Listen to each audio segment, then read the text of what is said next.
think what we found is that a business rule approach helps management focus on business solutions to business problems as opposed to the delivery of applications of IT software. And that's a very important change in perspective and focusing on the real elements of business rather than the elements of software manufacturing. So we think that that's one very helpful aspect of business rules. Another is that you can apply the techniques on a smaller scale with problems that are more manageable within a reasonable time frame. So typically in an organization you can identify several areas of pain or of opportunity. You can address those problems and then you can showcase, illustrate the benefits of the approach in order to motivate a broader solution. It's difficult to reach a management audience for people who come with this kind of solution. Typically IT has the budgets to do education and to go to conferences, and it's difficult to sort of bridge that gap. One of the things we've done in our practice is to ensure that we always use business vocabulary, we always use business terms, we speak in business language even though there are engineering techniques involved, so that there's no reason why we can't engage effectively with communication with the business side. Because again, we are solving business problems, yes. We're not building systems.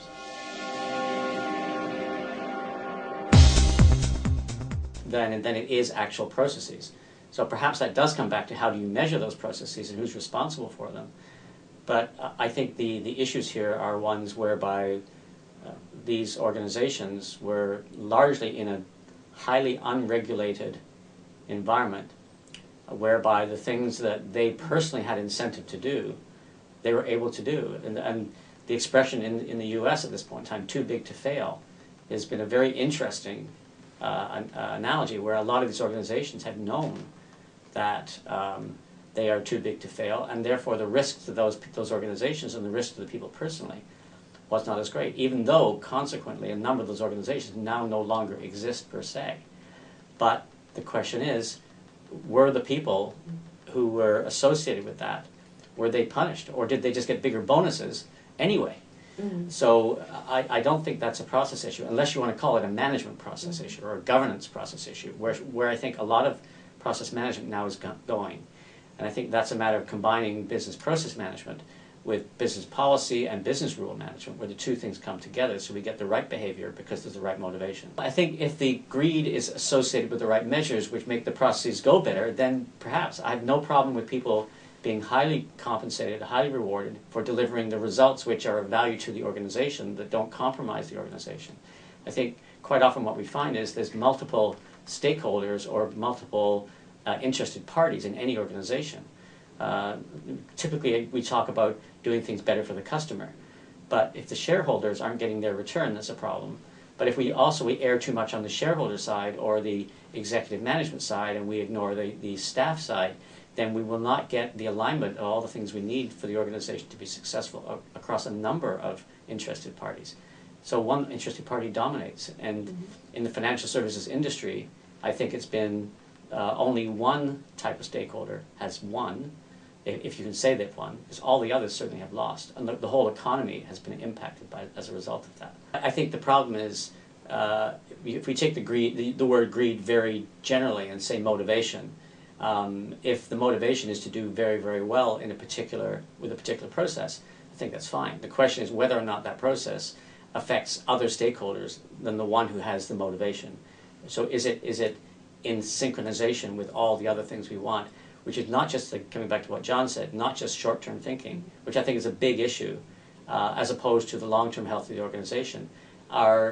We can talk about our boards of directors and their shareholders, but the problem is they are part of the problem. They're a big part of the problem because they motivate people to behave in very short-term ways, especially Wall Street analysts, financial analysts who are pushing certain stocks.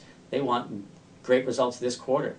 And I've worked with a lot of family-run businesses who don't make those kind of decisions. they're there for the health of the family for 30, 40, 50, 100 years.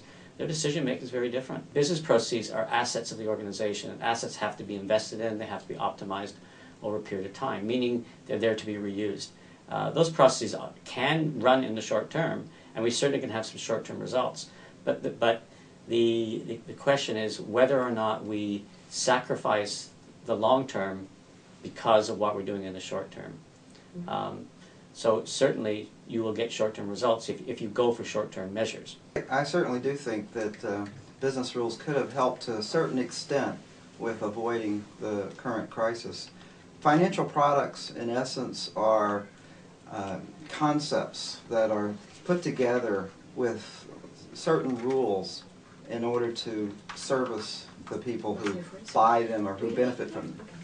And so the problem always with regulation is you need processes that are transparent and you need traceability. Problems with the financial products, the derivatives and so on, as they were composed, was that they were so complex, their composition was not transparent and it was not traceable. So a big part of the business rule message is that the rules have to be made explicit, they have to be expressed in a form that can be understood by the average audience who is knowledgeable in the area, and they have to be retained, the knowledge has to be retained in a way that you can trace back and essentially say who did what and why did they do it. And so if you have that sort of infrastructure or regimen behind the composition of these very complex products, then you have the opportunity to apply regulatory means to trace what's happening and hopefully be able to identify certain patterns emerging that you can preempt with the right kind of policy or regulation as it's happening. So never again would I like to see us in a position where we're able to produce complex products that aren't transparent and traceable for people who have the knowledge, the authority, and the responsibility to do so. And that's squarely the business rule message.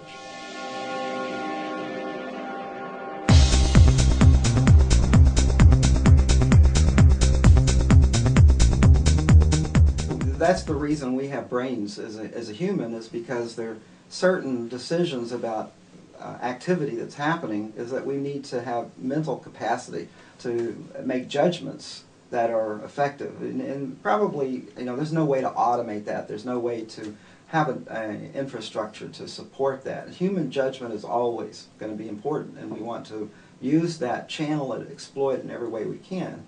But what you want to be able to do is the day-to-day operational decisions that you're making hundreds or thousands of times a day with respect to your customers, your suppliers, product configurations, regulatory things. You really do want those to be as consistent as possible. So, because in the large scheme of things, that consistency is going to pay off a lot more than just minor tweaks of creativity in one particular decision. So it's all about consistency.